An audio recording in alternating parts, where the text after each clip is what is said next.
Om Namo Bhagavate Vasudevaya. So, Hare Krishna, dear devotees. We like to seek the blessings of Radha Mother, Radha Shams, and the Krishna Balaram, Gaunitai, Shri Prabhupada, Guru Maharaj, and the assembled devotees. Continuing with Krishna Lila from the Krishna book. Yesterday we were talking about the Ras Lila, and today chapter 33 carries on with that. And then a few more pastimes of the liberation of various demons. And then again, we focusing on the gopis' feeling of separation from Krishna. And then finally, chapter 36 is the beginning of the ending of the pastime of Lord Krishna in Vrindavan, because Kams sends Kakru for Krishna. So the first one is the description of the Ras dance. One may also argue that since Krishna is the supreme authority, his activities should be followed. So many people say, oh yes, I can have many girlfriends. Krishna had so many girlfriends. Why not? So in answer to this question, Sukadeva Goswami has very clearly said that Ishwaranam, or the Supreme Controller, may sometimes violate his own instructions, but this is only possible for the Supreme Controller himself and not for his followers. Unusual and uncommon activities by the controller can never be imitated. Sukadeva Goswami warned that the conditioned followers who are not actually in control should never even imagine imitating the uncommon activities of the controller. So this is sometimes the Sahajyas, they want to follow Krishna in everything he's doing. But of course, can they show Krishna's universal form? No, they can't, because that's going to be done by Krishna. But they try to imitate the activities of Krishna in Vrindavan with having loads of gopi friends and amorous pastimes, which are actually, unfortunately, in the category of lust, because that's within the jurisdiction of Mahamaya. Krishna only operates on the basis of Yoga Maya. This is these pastimes of Krishna. They may seem on the outwardly to be immoral, but to the Lord, nothing is immoral, nothing is illegal, because he sets the standards, he sets the rules. So if he does something which goes against his own rules, well, he's allowed. He's the Supreme Lord. And in any case, he is the supreme male, and everybody else is female to be enjoyed. So he is the Purush, supreme enjoyer, and everybody else is Prakati, supreme, the enjoyed. So he is allowed to digress from his own rules and regulations if he wants to. And he does. He breaks his own promise in order to fulfill the promise of his devotee. This is the loving nature of God. So amazing. Anyway, Krishna extended the night of the Ras dance to cover a great period of time which lasted millions and millions of years. So one night in the Ras dance was equivalent to a very, very long period of time. But the gopis could not understand that. Why? Because they were in association with the Supreme Lord, and time flew. Even millions of years are like a few seconds in the company of the Supreme Lord. So they couldn't understand that actually this night, this Ras dance, Ras night is been extended. And now, of course, Navratras, Garba dances are very common during this time, 9 days of dancing, Navratras, in the worship mainly of Durga Mata. But actually, this Ras dance is for Krishna and his devotees. That's the main point of the Ras Lila. So how is this possible? Krishna could show his mother the whole universe within his little mouth. So what is difficult for Krishna? He can extend the night to be millions of years, no problem. What's the problem? No problem. So the lesson to learn from this is Krishna can do anything for the pleasure of his devotees. He is the supreme controller. So the Ras dance, of course, the Lord is going to enjoy, but he's known as Atma Rama, one who is self-satisfied. He doesn't need to enjoy outside of himself, but he does. He enjoys with his devotees, mainly to give them pleasure. That is the idea, the point of interaction with the Supreme Personality of Godhead.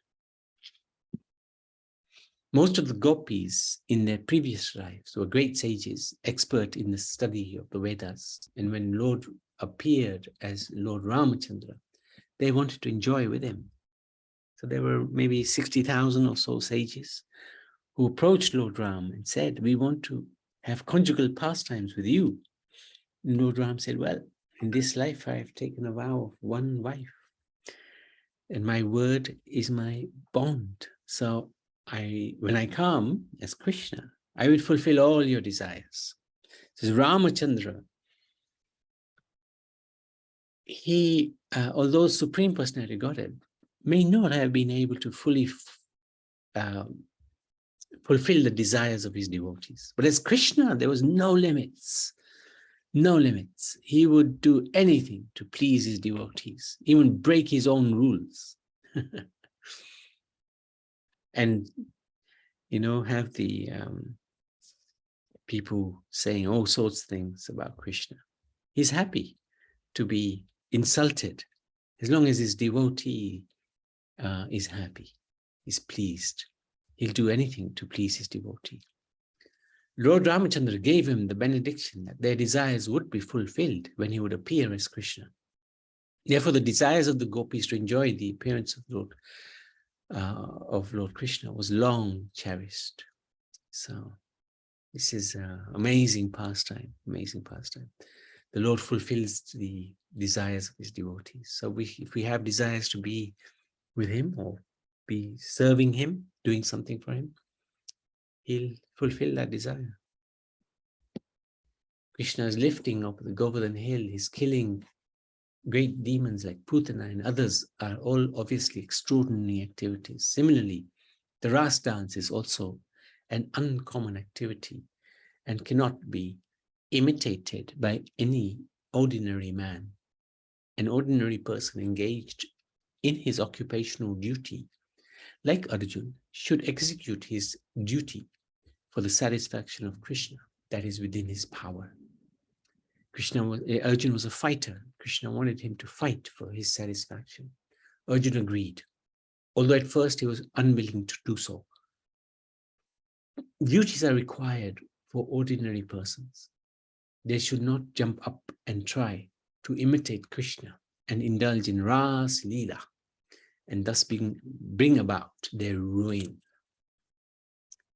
And the lesson to learn from this is, it is not possible for Krishna to act irreligiously, even though his activities may seem from a materialistic point of view to be perhaps not quite religious.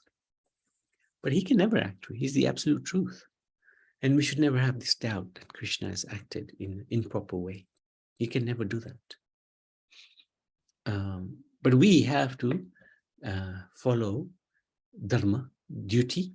And there's two types of dharma, two types of duties. There's the material duties, spiritual duties. The material duties are connected with the body. And the spiritual duties are swadharma. They are eternal duties in connection with the Supreme Lord. And whilst we're living in this material world, we have to, side by side, fulfill both sets of duties. So our material duties will be whatever has been come our way due to our birth in a particular family, particular varna, particular ashram. According to that, According to our consciousness, we have to fulfill those duties. But side by side, there are the spiritual duties. And if we can dovetail the two, if we can perform our material duties, but in connection with the Supreme Lord. So we go to work, but we are thinking, I'm going for the pleasure of the Supreme. I will use the fruits for the Supreme. I will interact with the colleagues at work in relation to the Supreme. That makes it, that means you are dovetailing the material duties into spiritual duties, which is actually a very fruitful way, spiritually fruitful way of living our lives. Sometimes it may not be so possible because material duties can become distinct in themselves. In which case, if we offer the fruits to the Supreme Lord, that becomes karma yoga, action in Krishna consciousness. So that's pretty much as good as bhakti yoga. So Krishna gives so many allowances so that we can connect with him.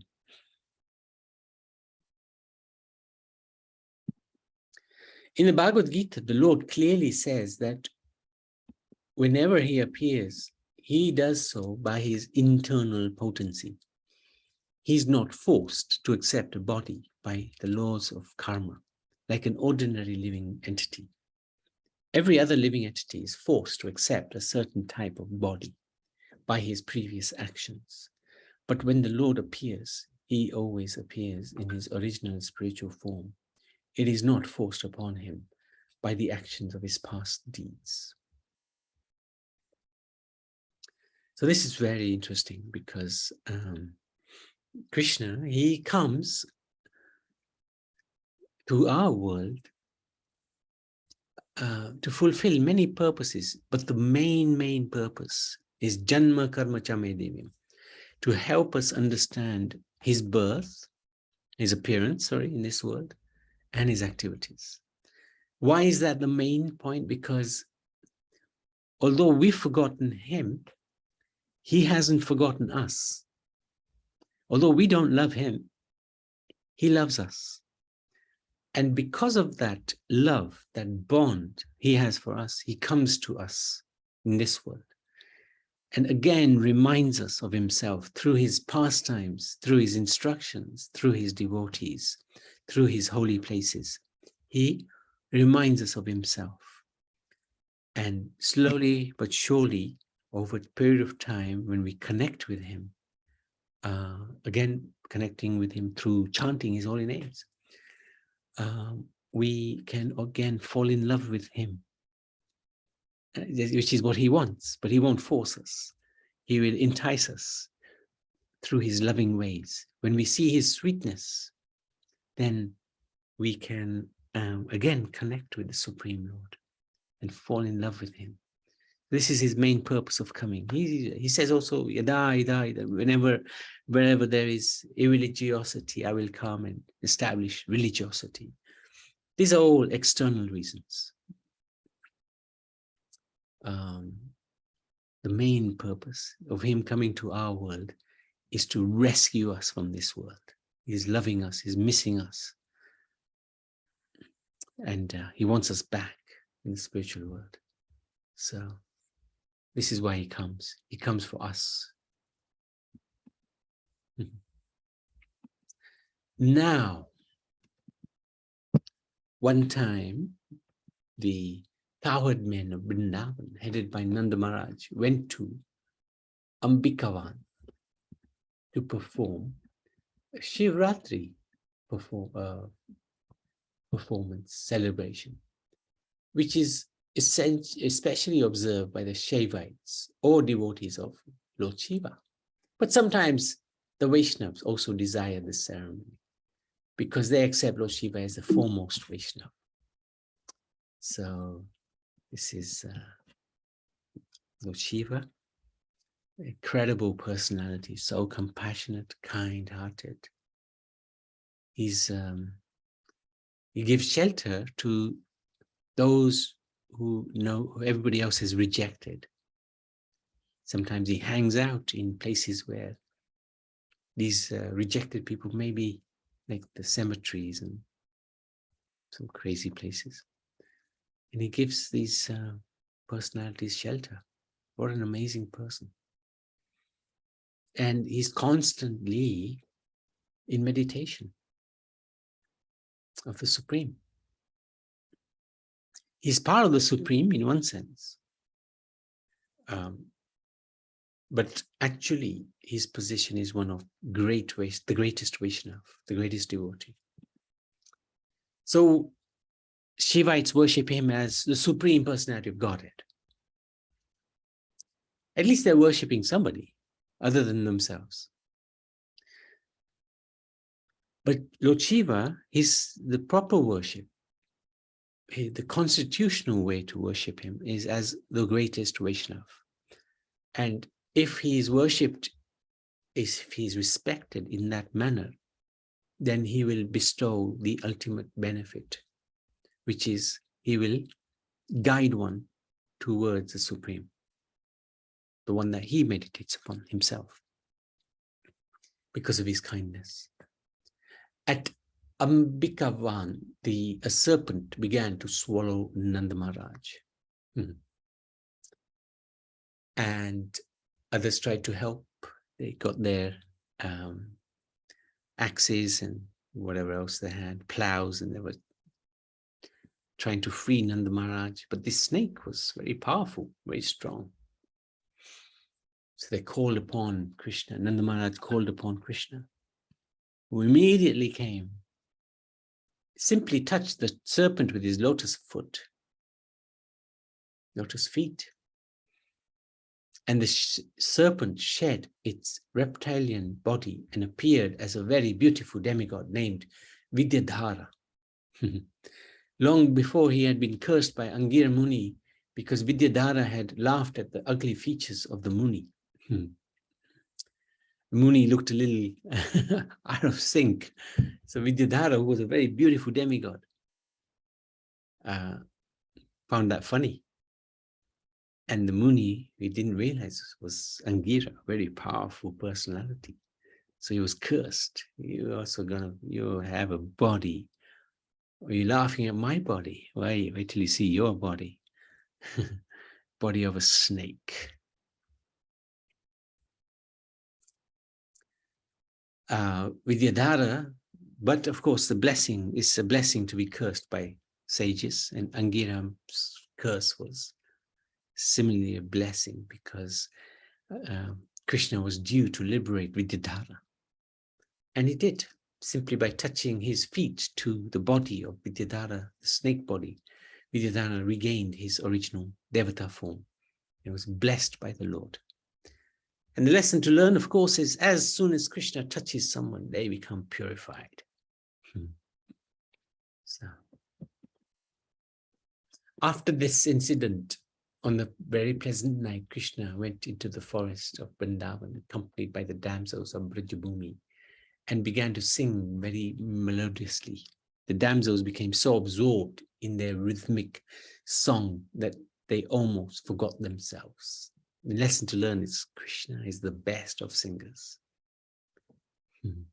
He's the best of everything.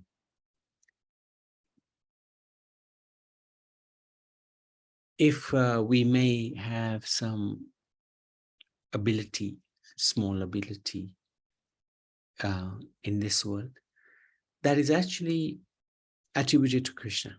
So we may think, yeah, I'm a whatever, talented in this way.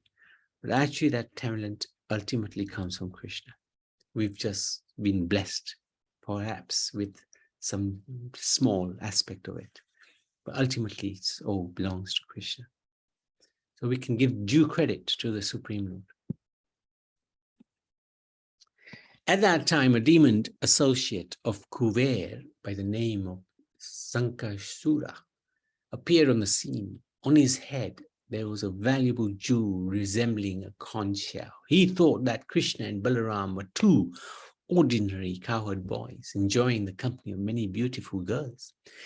He wanted to enjoy the girls, the gopis, and decided to take charge of them, leading the girls away to the north. The gopis began to call Krishna and Balaram for protection. The two brothers immediately came. Sankasura left the gopis and ran for fear of his life. However, Krishna followed Sankasura. Wherever he fled, Krishna caught him, struck him with his fist, and killed him. Of course, that's a blessing, because whoever is defeated or beaten up or touched even by the Supreme Lord is immediately purified. Krishna then took the valuable jewel and returned. In the presence of all the gopis, he presented the valuable jewel to his elder brother, Balaram. And the lesson to learn is Krishna is very generous. We know that, right? Because he'll fulfill the desire of his devotees. He's extremely generous.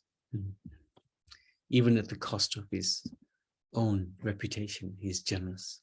The gopis of Vrindavan were so attached to Krishna that they were not satisfied simply by the Ras dance at night. They wanted to associate with him and enjoy his company during the daytime as also.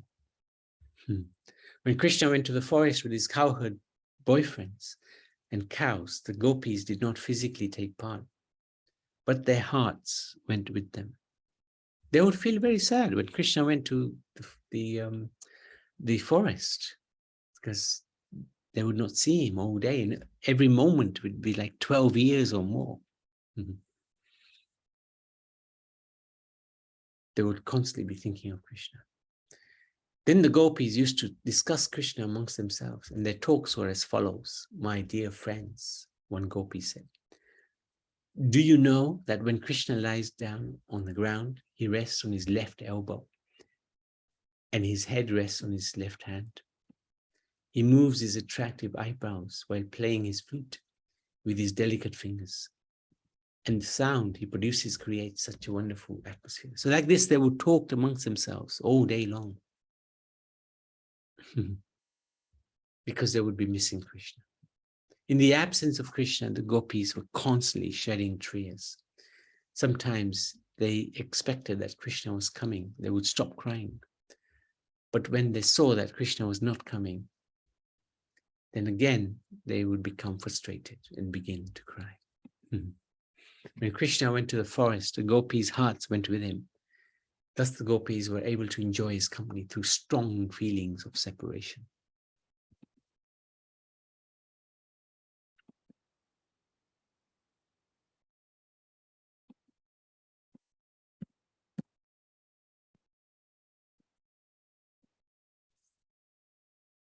I wanted to stop there, and we can continue with this section tomorrow. Are there any questions or any comments by anybody? Okay. Shri Krishna. Yes, yes. No, Prabhu, you know, I know we are very far from Krishna, but you know, but has it ever happened to you that, because it happened to me once when I went to a temple in Whips Cross. It was Janmastami, and you know, they all Gujarati there. They were chanting Hare Krishna really loudly and tapping the, you know, the round metal thing. I don't know how it's called, the instrument. And you know, it's like I felt there was a presence of a supernatural. It was Lord Krishna's. I felt there was a presence of someone special there. I felt it. Have you ever felt like that?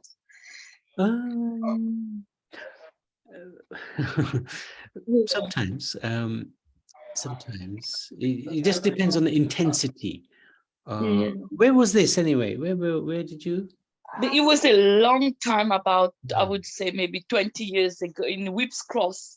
There's a temple. And in those days, our monks were not celebrating Janmastami in the night. They were not allowed. So that's why I went there. And it was like, they were chanting Hare Krishna. It was really beautiful. And honestly, I felt like, you know, I felt like paying Dandavas all the time because I felt something special was there in front. Yeah.